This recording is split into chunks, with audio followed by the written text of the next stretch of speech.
Okay, let's go ahead and get started. Desiree, it looks like the recording is on. Would you confirm? Yes, ma'am. It is on. Great. Okay, I would like to call to order this meeting of the Assembly Budget and Finance Committee of the Whole. It is Thursday, August 20, 2020. We are noticed today from 12:10 to 1:10 p.m. And I'm Suzanne LaFrance and the chair. And we also have the vice chair, Cameron Perez Verdia, on. Ms. Camacho, would you go ahead and conduct the roll, please? Yes, ma'am. Ms. Allard? Mr. Constant?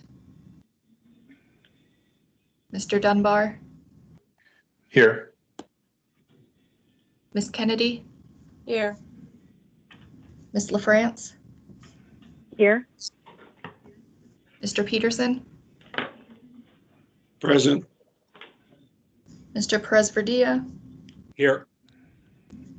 Ms. Quinn Davidson? Here. Mr. Rivera? Present. Mr. Weddleton? Ms. Salatal?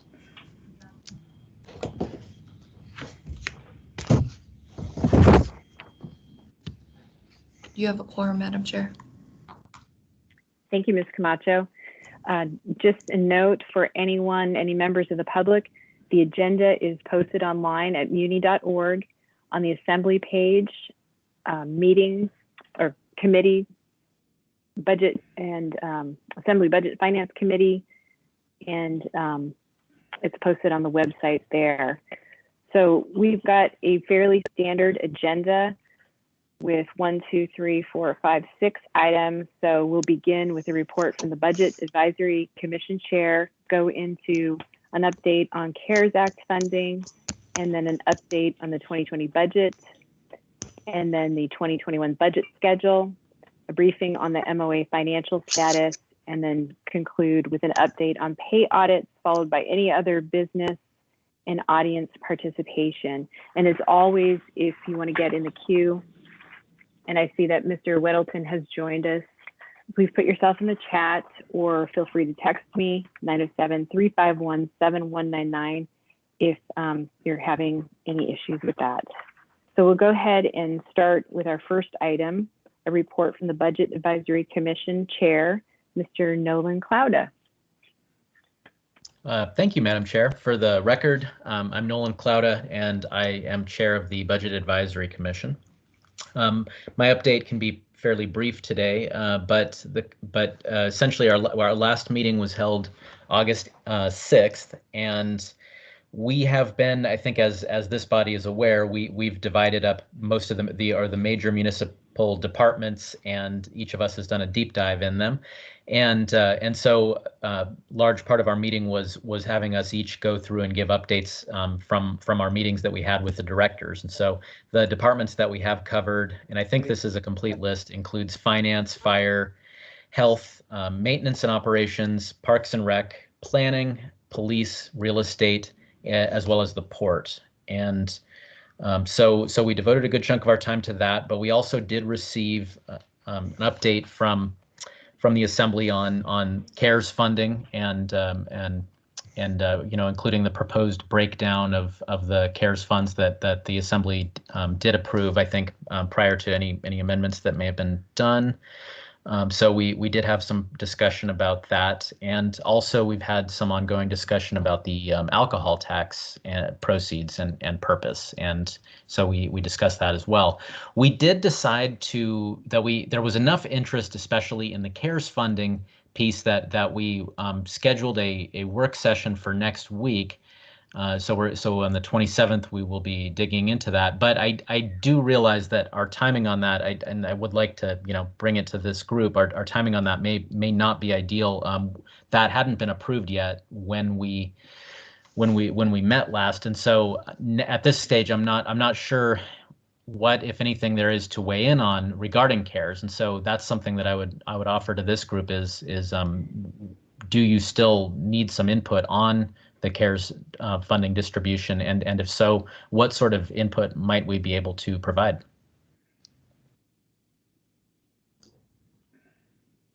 Thank you, Mr. Clouda. Are there any members? Oh, actually, Ms. Kennedy is in the queue. Go ahead, Ms. Kennedy. Well, thank you. And Mr. Clouda, thank you for thinking of that. I don't think we're necessarily done with all the CARES Act funding, especially since we have a second and third tranche to look at. So I think it's fair enough to say that you guys may want to weigh in and look at least try to get more of a sense of what we haven't done or what else we could accomplish. So I think that it's still an ongoing conversation, I would say. Thank you. Thank you, you Ms. for that. Kennedy. Are there any Yes. other members who'd like to provide feedback or comment? Ms. Zelatil? Thank you, Madam Chair. Yes, Mr. Clouda, I'd be really interested if you all did meet to get some feedback and what your thoughts were on the proposed, excuse me, voucher program that the ERTF put forward and we're piloting.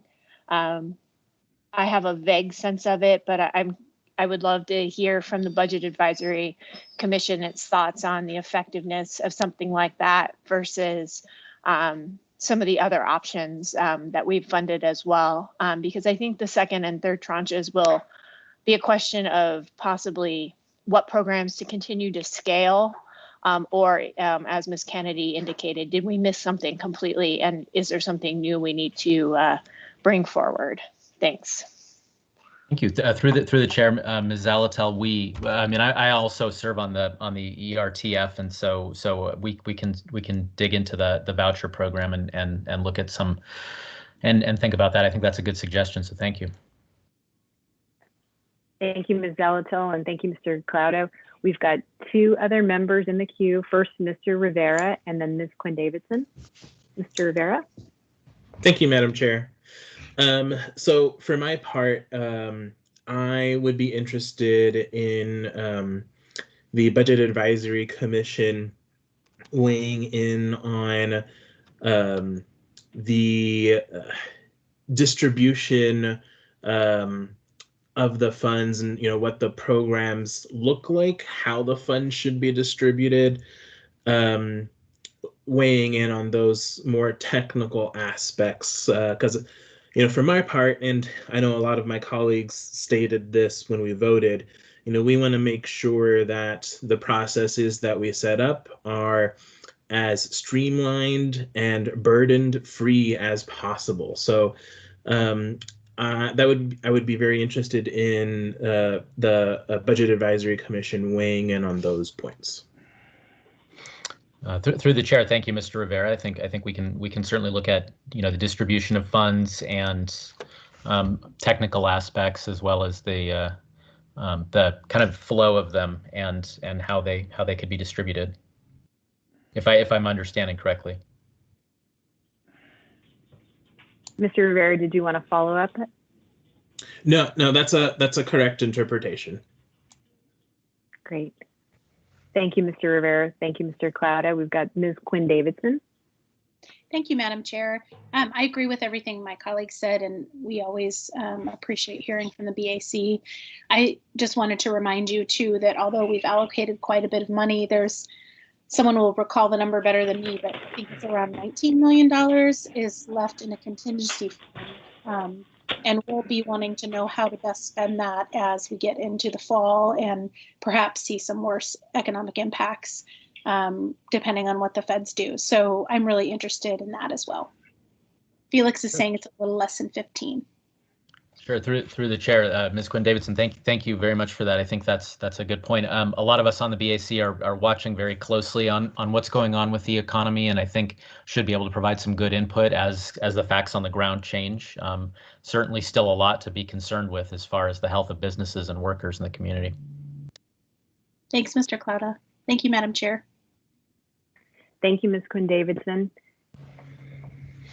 I don't see anyone else in the queue on this topic. Mr. Clouda, is there anything else you'd like to comment on? Madam Chair, at this time, I don't believe so, but always appreciate the chance to interact with the Assembly and, stand at the ready for, to address any specific concerns you have. I think we look forward to putting some heft into CARES funding and being as helpful as possible. Thank you, Mr. Clouda. We sure appreciate the work you and the other commissioners do. Ms. Quinn Davidson is in the queue, and then I have a brief question for you after her. Ms. Quinn Davidson? Thanks, Madam Chair. I heard you mention, Nolan, that you all are still working on the alcohol tax, and I was just wondering specifically what you're working on, and is it allocation between those 3 buckets? And if so, what's the timeline? Because it would be great to line up, and I want to make sure you understand our timing, which Mr. Rivera could go into, but on how to align your recommendation with any decisions that we're making. Sure. Through the chair, Ms. Quinn Davidson, we have had a Tiffany Hall and others from the Children's Trust as well as Recover Alaska come to our meetings and present us that framework. So we had an in-depth presentation in a work session a little while ago, and then we've also had them give us updates as they've gone along. And so our understanding with that is and actually we should probably think about syncing up on timing, but we are interested in the proposed distribution. I think we broadly like what we've seen so far, the theory of change workshops. I think we may have some specific tweaks or suggestions to it, but I think that we like where it lands as far as the 3 buckets and prioritizing the near term and the long term investments quite a bit. But I think that's probably something it'd be helpful for us to know when the timing is most critical for us to provide a resolution or more guidance directly to the Assembly. May I follow up, Madam Chair? Yes, please go. Yes, please go ahead.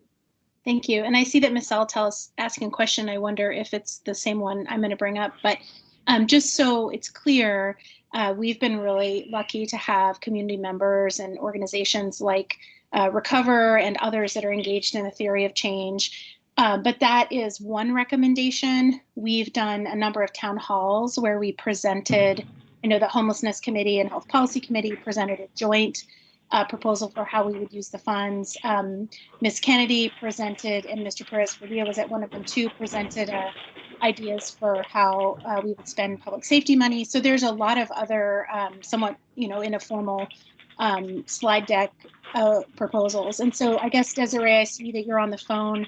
If you have Mr. Clouda's contact information, I think it might be helpful to send him all of that so that he gets a full picture of all of the discussions we've been having, and then perhaps an outline of the timing moving forward so that he and his group can best align with our decision-making process. And may I just ask folks who aren't speaking to please mute? Thank you. Yes, through the chair, thank you. I'd appreciate that, the timing especially, and all the other input. And I realize that the groups working in the theory of change, aren't the only input that the Assembly is receiving. Thank you, Mr. Clouda, and thank you, Ms. Quinn Davidson. Did you have anything else, Ms. Quinn Davidson? No, that's it. Thank you. Thank you. Ms. Zaletel? Thank you. Ms. Quinn Davidson pretty much covered what I wanted to raise. I just would add the invitation, and I don't think Mr. Clouda or the BAC is shy, but is you do a work group and you go through those slides from the town halls, please feel free to reach out if there are any questions, because those slides were made, to be a presentation, but if you want any back information, please reach out and be happy to get that for you. Thanks. Through the chair, thank you for that. And I also did attend, and I think a few of our other commissioners did also attend a couple of those town halls. So there was some really good conversation, I think. Thank you, Ms. Zaletel, and thank you, Mr. Clouda. One quick question. Mr. Clouda, you mentioned how the commission has spent some time meeting with departments on the 2021 budget. And would you remind me, what is your next step in your work on the budget. Yes, and I may need I think if Lance is on, I may need him to help me recall exactly. But you know, we always spend, you know, a good chunk of time in the fall doing a review of the budget as proposed by the administration, and so typically that'll be a work session, you know, and a budget resolution that we provide to this body. We with our individual you know, dividing up of departments, you know, we think that just makes us that much more sophisticated and better able to dig into the specifics, you know, because we've got, especially all the largest departments are represented among our group and how we've divided things up. So you know, as far as next steps go, I think Lance, I think you might be able to weigh in on the timing regarding our September meeting and October meeting. Yeah, thank you, Nolan, and through the chair. A couple things. Nolan's exactly right. I think we took an opportunity during and shortly after the departments were responsible for submitting their budgets, and the goal was to make sure that when we got to a point in October after the budget is submitted to the Assembly, basically, I think the first meeting of the Budget Advisory Commission will be on the 21 budget. They typically have scheduled 1 or 2 work sessions, but in the month of October and before the Assembly acts to form their recommendation.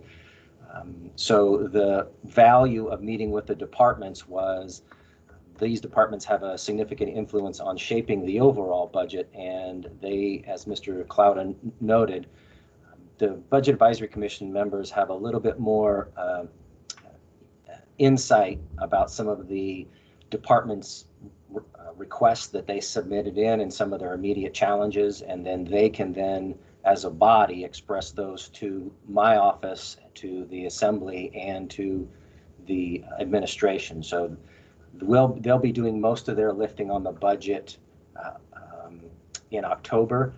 For the alcohol tax, that will be a lot of work for them in September, because the allocation of the alcohol tax and next year's budget, the administration needs to sort of formalize that in September as we're building the 21 budget to submit to you in October. So CARES money now, alcohol tax next month, formulation of the budget and review of the budget in October and early November. Thank you. Great. Thank you, Mr. Wilbur. And thank you, Mr. Klauda. We really appreciate your report and all the work that you and the others are doing on the commission. Madam Chair, thank you very much. Okay, we will go ahead and move on to the next item B, CARES Act funding. And Mr. Bockenstead, do you want to give us an update on this?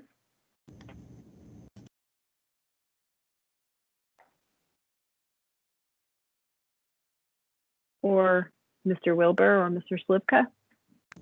Mr. Bockenstead should be. I saw he was in the meeting. Maybe he's just on mute.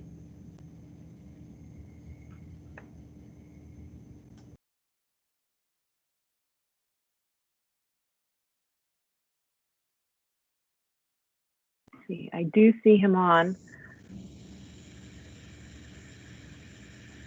Mr. Bockenstead, if you're speaking, we're not hearing you. Okay, we can come back to this item. If Mr. Wilbur, you want to go ahead with item C, an update on the 2020 budget. Thank you, Madam Chair. Received a budget actuals report last Friday on how all of the departments and the utilities have their activities through the end of June, so 50% through the year. And I can say for general government, the total amount spent is at about 42%, and the amount of spent and encumbered total amount is 48%. So cumulatively, our spend and our encumbrances are under budget for the time of the year that we were at. You're just looking at the labor side, the labor is under budget slightly, and the non-labor budget is underspent by about 2%. We have some departments that are running pretty hot in overtime, but those are not going to be any surprise. I think the health department is probably the largest one. But overall, the departments are doing pretty good. I'm asked for general government. I asked for a projection for the fire and the police department. Those are two that we always keep an eye on. I talked to Chief Hetrick yesterday, and she informed myself and Mr. Falsey that it's going to be very close. I'm looking forward to getting their projection. So right now, I'm not significantly concerned about them. The health department is running a little hot, but that's to be expected. And I do believe that a lot of those expenses will be CARES Act or FEMA reimbursed. So this report will be at your September 15th meeting. I didn't want to do as a lay on the table item. If there was any concerns or surprises, I would let you know. I will say that when we give you this report, part of it is to identify those departments that are 5% over or 5% under the projection as it relates to being at 50% of the year. All of the reports except for one will be as a relation to why they are under. The one that is over will be in the municipal manager's office, and I suspect that it's related to payments to workman's comp, GL, and insurance. I don't think it's a surprise. It's just a timing matter. So I'm not concerned about that one. And so I think that's what I wanted to mention. I'll just mention briefly in the report for the utilities, you're going to see a very similar thing. Being 50% through the year on their revenue side of the house, they all are in the high 40s. Their expenditure, their labor and their non-labor are pretty much all underspent. There was one department that was very close. I think it was in solid waste on their revenues. It was a little under, but and I think possibly AWU on the commercial side. But overall, as a department, and solid waste for disposal and refuge, they're doing very well. So I don't have any concerns about where we are with 2020 as of the middle of the year. But again, I'll get this report to you and it'll be available prior to your September meeting. Great, thank you, Mr. Wilbur. We've got Ms. Zalatel. Thank you, Madam Chair. Since this is my first pandemic and major declared emergency in the municipality, how does it work when we are now looking, at our spent to actuals, and we've had reassignments, and is the money that we've allocated to cover the expenses for the emergency, is it coming out proportionally from different departments? I just need some context, I guess, in the time that we are now to digest the report that's coming. Excellent question through the chair, Ms. Zalatel. That's a very good question. So if there were reallocations of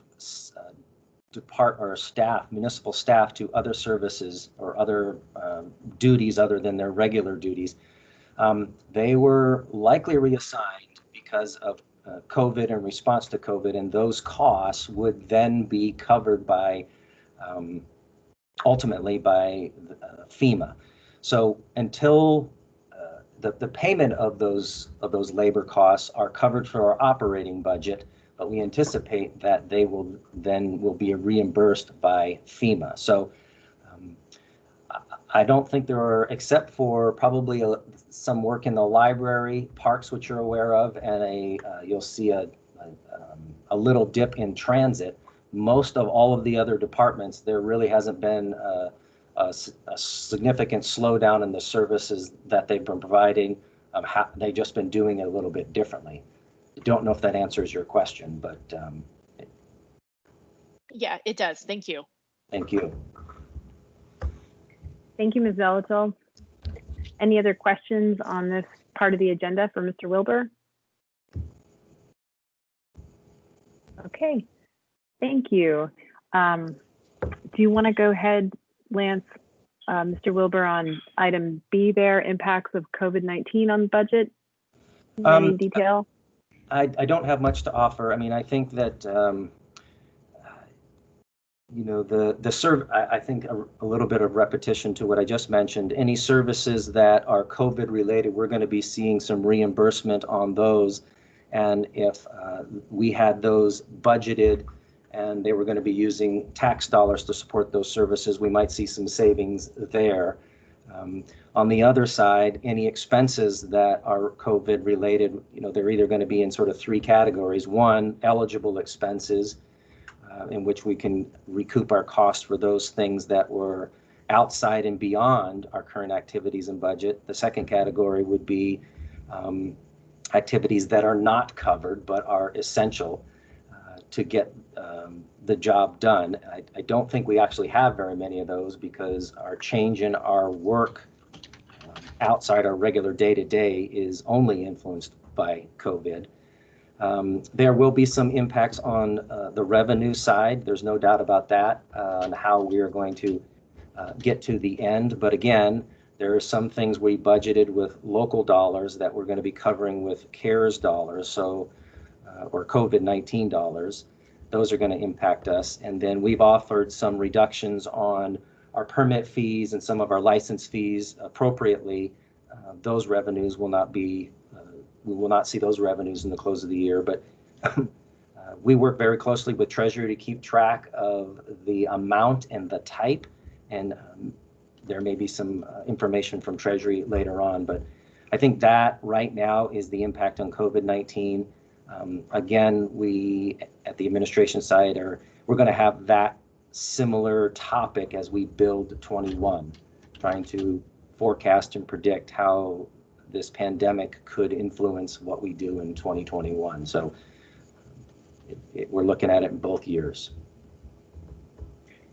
Thank you, Mr. Wilbur. Mr. Peterson has a question. Thank you, Madam Chair. I was just wondering, do we have any idea about the percentage of homeowners that might be having a hard time paying their property taxes? Have people contacted you to set up some sort of payment schedule or anything, or do we have any idea where we're going to be with that? I'm gonna yield to Mr. Slifka because property appraisals in his world, as is Treasury, and if anybody's going to contact, it will probably be one of those two.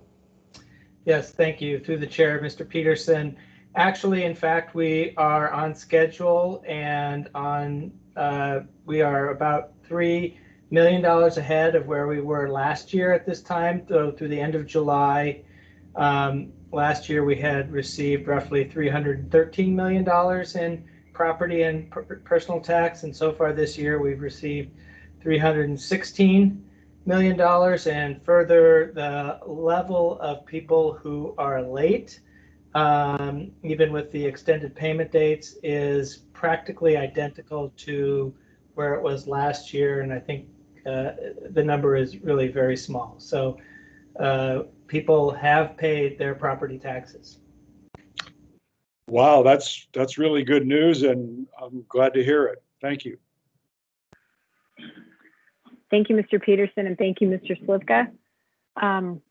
Lance or Mr. Wilbur, you want to go ahead and take us through the 2021 budget schedule? Absolutely. Thank you, Madam Chair. So I'll highlight a couple things. So we are working, the mayor is meeting with departments. He's taking time a little bit last week, this week, and a portion of next week to meet with departments about their 21 submissions. Both on their operating and capital if relevant. So we'll be wrapping those things up. Those are helpful to the administration in making a recommendation on the operating side. Then I think a couple key points coming up. On September 1st, we will be delivering to the Assembly by Code something called a 120-day memo. Many of you will remember this, but basically the content of that memo, we talk about our preliminary 21 revenues, our preliminary tax cap calculation, sort of organizing the administration's priorities, a preliminary 21 capital improvement budget and a capital improvement program, and preliminary utility and enterprise budget information. So all of that will be available on September 1st, so in a couple weeks. And then 6 weeks from basically tomorrow or today, 6 weeks from tomorrow, we will be delivering the all of the budgets, the operating budget, the capital budget, and the utilities and enterprise budgets for 2021. So here in OMB, We are in full swing right now in developing the budget, and so far so good. We're putting our pieces together, and we really appreciate the departments helping us out with the information with the mayor. And I think that's all that I have for the 21 schedule.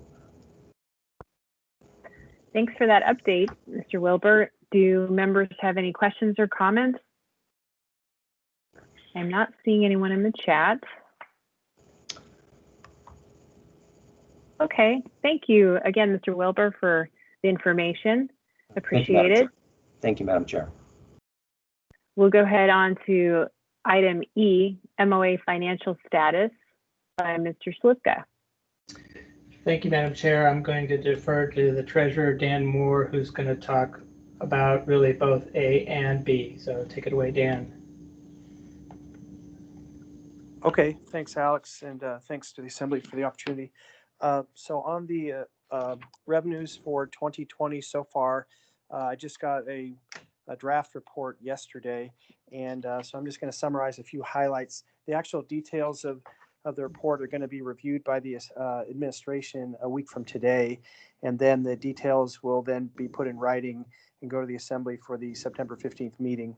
That'll also include the quarterly graphs. So just to give some highlights on the revenues for this year, we are projecting at this point in time a $17 million deficit. So we would be below what was budgeted for revenues by $17 million. When compared to the prior month when we reported to the Assembly, that's about a $1.2 million worsening from what we said before. And that is, if there was one particular revenue that changed quite significantly in the last month, it was in the investment earnings area. And that was a combination of the volatility from the fixed income market, plus the cash balances were different this year due to the extended due date. So our ability to have earnings like during the month of June weren't as big as they were in 2020 versus 2019. So between the cash flow and the volatility in the market, that caused the projection for earnings to be about almost $2 million, just hair over $2 million worse than the month before. We still anticipate at this point in time that the investment earnings will meet budget. The other highlights here, just in sort of major categories, this is how I provided it previously. The tourist and business-oriented taxes, basically visitors to the city, that is the biggest area of the 17 million that is showing a negative variance. That negative variance for room tax and for rental vehicle tax is 13 out of the $17 million. And so that is generally unchanged from last month. There's a slight betterment in the room tax by just a couple $100,000. Rental vehicle tax we presume to be the same. The other major category that's been negatively affected by COVID is in the areas where things were closed down or there were restrictions on social distancing or hours of operation, that type of thing. So that would include people's movement about the city. So the motor fuel tax was negatively affected, parks programs, transit ridership, the use of the library, people's use of the health department for just standard health matters. So in total, that grouping of revenues continues to be about $4 million negative variance, and with no particular change from what we reported last month. The other areas there's a variety of them. There's very little change to small change. I think sometimes the questions asked about marijuana tax. That particular revenue is actually on the positive side. It continues to be on the positive side, and even more so than last month. So for the year, we're projecting a $500,000 positive variance in what's budgeted for marijuana, and that's about a $200,000 improvement from the prior month. So that's kind of the summary.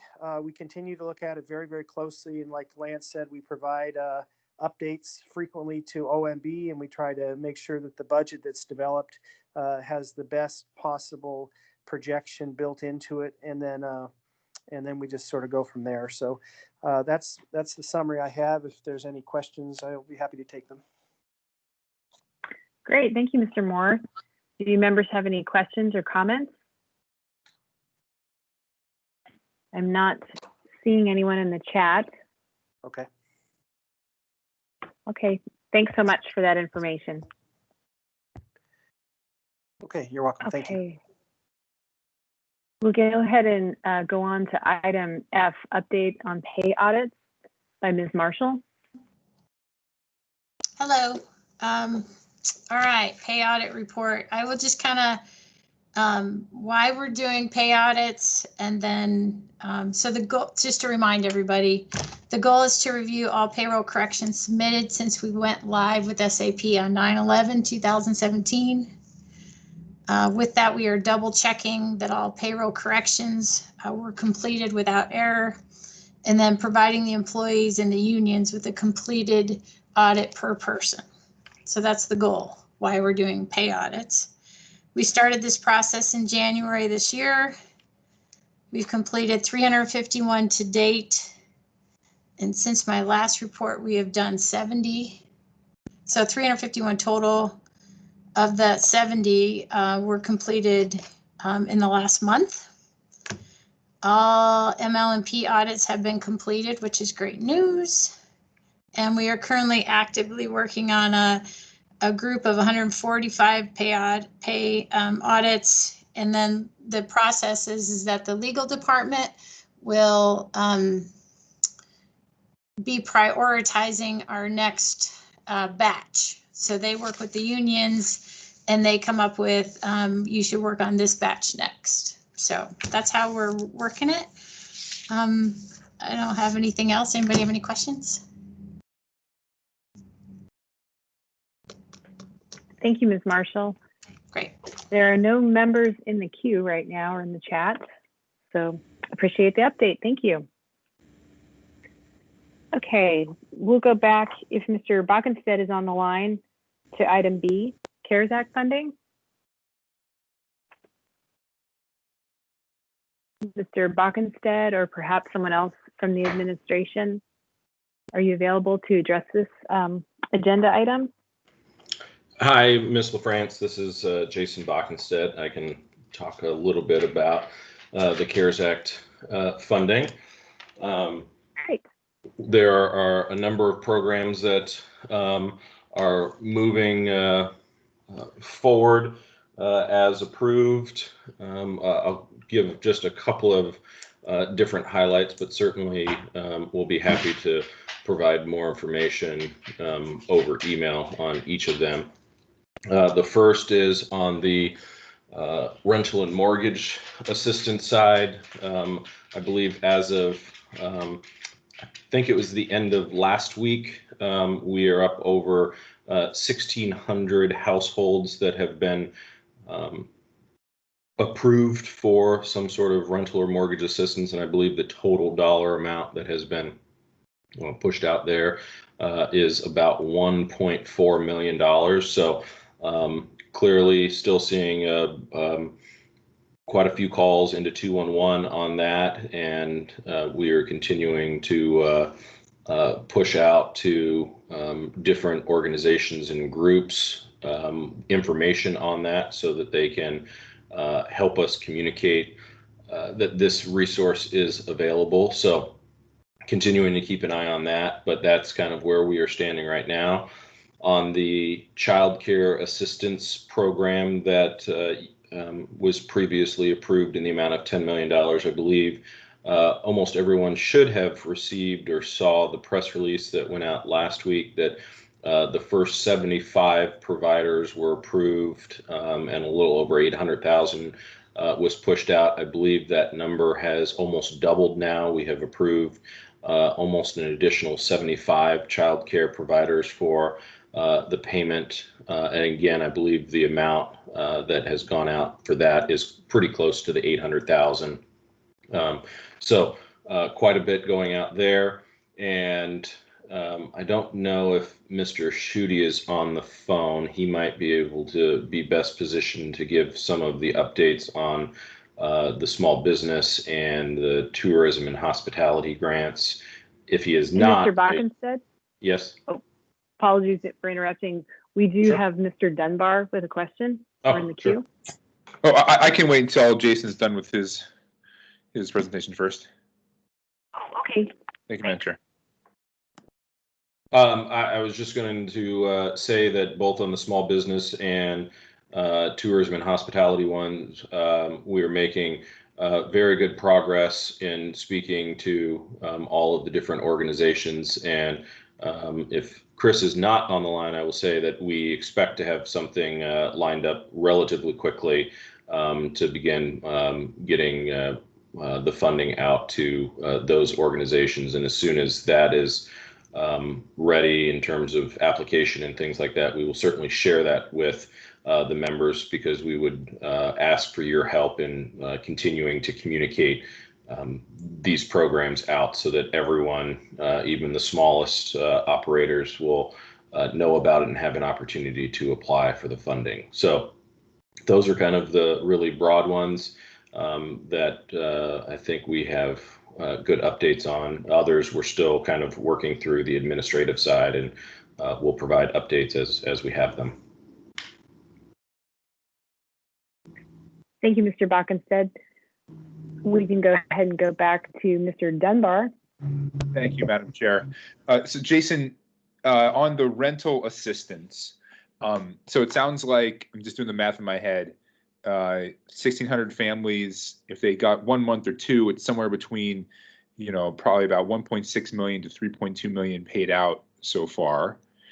If we wanted to let folks know, those who might be worried about this or worried about their rent rather this month, is there some kind of updated link or graphic that we could share? And, will it all be the same application? That the additional $20 million that we approved, is the plan to put it through the same system that is currently running, or will it be a separate application? No, we intend to use the same application, just so that there's no confusion on that. And we will certainly share some updated graphics that I know United Way has put together with how to reach out, so you can share that and get that information out. Yeah, great. I would love to start pushing that out today if possible, telling people, if you are worried about your rent this month, we have this still pretty substantial pool of money that you or your friends should be able to call in and access. Absolutely. Thank you. Thank you, Mr. Dunbar. Do any other members have questions for Mr. Bockenstead? I don't think Chris Schutte is on. Okay, I don't see anyone else in the chat, so thank you for that update, Mr. Bockenstead.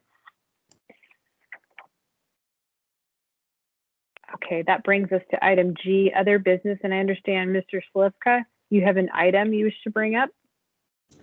Yeah, I just wanted to bring, thank you, Madam Chair, to everybody's attention. We're probably going to be announcing this shortly, that we did our GO bond offering. It was offered in the market on August 6th. It closed yesterday. We sold a total of 265 million, of which roughly 140 of that was refunding of existing debt. That refunding is going to result in cost savings going forward of roughly $600,000 per year for both the MOA as well as the school district, so a total of $1.2 million a year in savings over the next 15 odd years. And that we also offered 140 million odd in new money at an interest cost of about 1.76, which is the lowest interest rate we've seen in 10 years. The last time it was this low was back in 2010. So it was a very successful offering that is going to enable the municipality to perform on a lot of the projects that the voters approved, and as well save everybody a whole bunch of money over the coming years.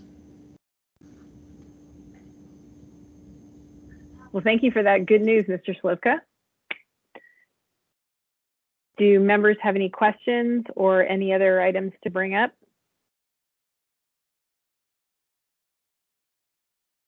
Okay, that brings us to committee legislative and budget priorities.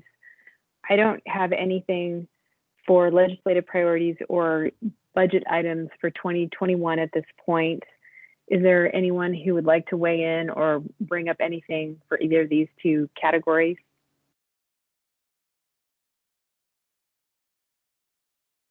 I'm not seeing anybody in the chat. Okay, we'll go ahead then and move on to audience participation.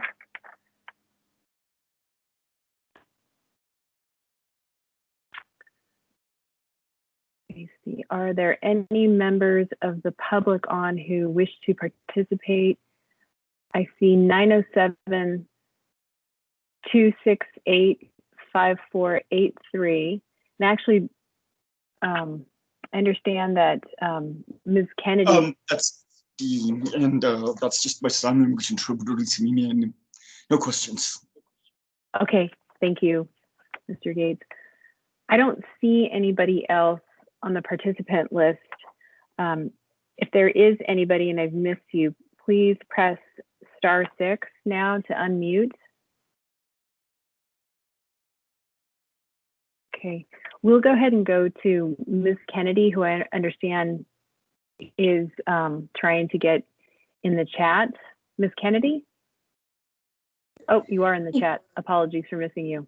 Thank you, Madam Chair. It was one of those things where, you try to hurry up and do that, and I understand how those get missed sometimes. But one of the things that I wanted to bring up in terms of budget items for 2021 is we had a bit of a conversation about the potential of having some kind of offset, if you will, for inventory tax for those businesses that were closed down for the 6-8 weeks during the first round of hunker down. And the thought behind that was that they would be able to take off that percentage of their inventory tax that would be due at the end of the year because they were basically closed and weren't selling any of their inventory.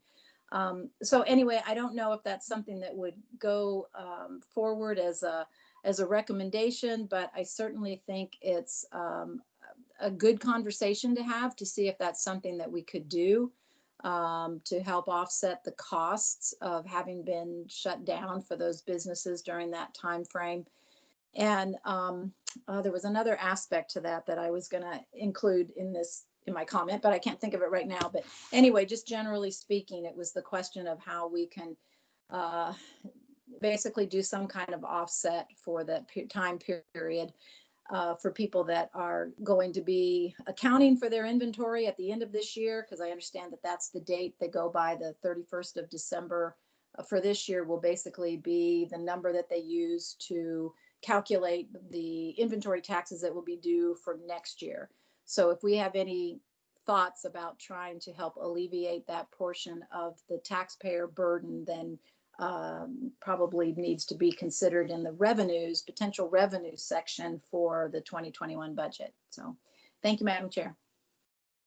Thank you for raising that point, Ms. Kennedy. Would Mr. Moore or Mr. Slivka like to comment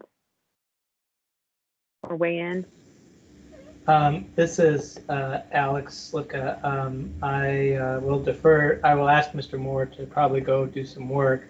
I think we could certainly examine it. The challenge becomes if it's all under the tax cap, really what you're doing is you're shifting the burden of taxes from real property payers onto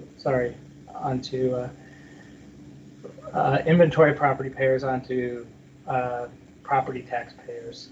So I think it doesn't actually save money, and it does get very problematic in terms of equity, in terms of tax treatment, but we can certainly explore. We're happy to look at what can be done. I'm sure everybody remembers we've already extended the payment date from its normal time to December 31 for this year. Thank you, Mr. Slivka. We can go ahead and put this on the agenda for our next month's budget meeting, and perhaps we could get an update then on those explorations from the administration. Would that work for you, Mr. Moore? Or Mr. Slivka? Yes, This is Mr. Moore. Chair. Yeah, it's gonna, I think Jack Gadamus, the municipal assessor, will need to be involved. But yeah, by next month, I'm sure we can have a little bit more. Okay, so Ms. Kennedy, if that works for you, we'll put this on the agenda for next month and revisit this fuller. That would be perfect. Thank you, Madam Chair. Thank you for bringing that up. Okay, I'm going to check the participant list again to make sure I haven't missed anyone, any members of the public. Again, if I have missed you and you're on the line, please press *6 to unmute and introduce yourself. I'll just give it a few seconds here.